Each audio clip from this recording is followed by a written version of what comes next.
তিনিচুকীয়াৰ ৰঙাগড়াস্থিত RSS কাৰ্যালয়ৰ সন্মুখৰ পথ বিধায়ক সঞ্জয় কিষাণৰ বদন্যতাত মেৰামতি।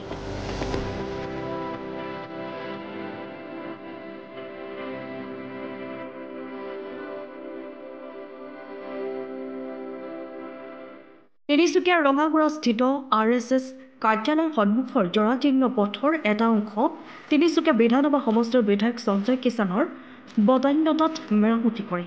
উল্লেখযোগ্য যে তিনিচুকীয়া চহৰত পানী যোগানৰ বাবে পানীৰ পাইপ স্থাপনৰ কাৰণে পথসমূহ খন্দা হৈছিল।